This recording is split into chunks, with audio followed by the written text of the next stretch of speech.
Ladies and gentlemen, scholars and dreamers, lend me your ears, and perhaps more importantly, your humility.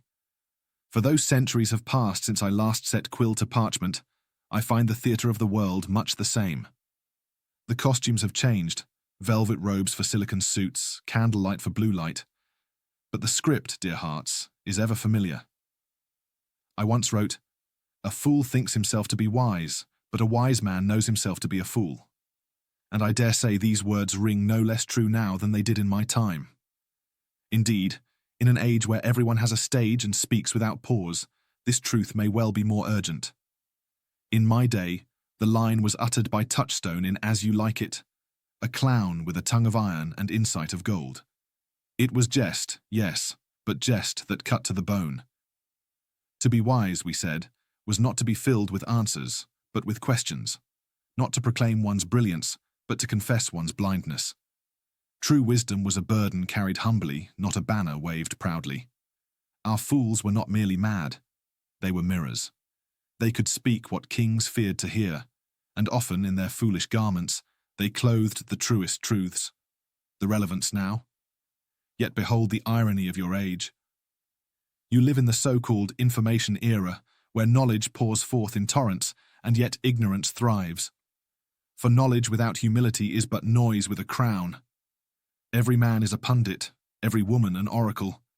Each voice proclaims itself enlightened while deaf to dissent. Platforms reward certainty, not nuance, volume, not veracity. I see a world where fools now call themselves sages and are believed, where pride is packaged as insight and confidence confuses itself for character. And the wise? Often silenced, often scorned, for speaking too softly and questioning too deeply. Beware, I say, of wisdom untested. Beware of certainty born not of experience, but of echo. Advice for the modern world. Let me offer you from the vaults of Elizabethan thought a few humble counsels. 1. Seek mirrors, not megaphones. Surround yourself with those who will not flatter your intellect, but challenge it. True friends show you your foolishness and love you still.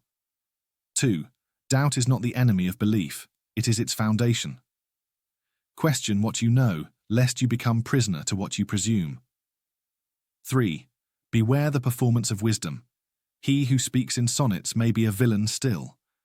Words are wind without the ballast of integrity. 4. Embrace the fool within. For to admit your ignorance is to begin your education anew each day, and that, dear audience, is the truest wisdom. 5. Let silence be your tutor.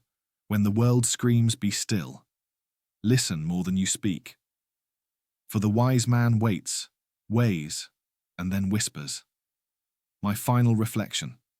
Your age has many wonders, but humility is not often among them. You can reach the stars but struggle to touch your neighbor's heart. You can code a world but forget to question your role within it. You shout, but forget to ask, am I right, or merely loud? So remember this. The wisest soul is not the one with all the answers, but the one who never stops asking. The one who knows that, in the grand play of life, we are all fools in some act or another. Let that knowledge not shame you but guide you. Let your folly be the soil from which your wisdom grows. And when next you speak, do not say, I am wise. Say rather, I am learning. For that, my friends, is the beginning of truth.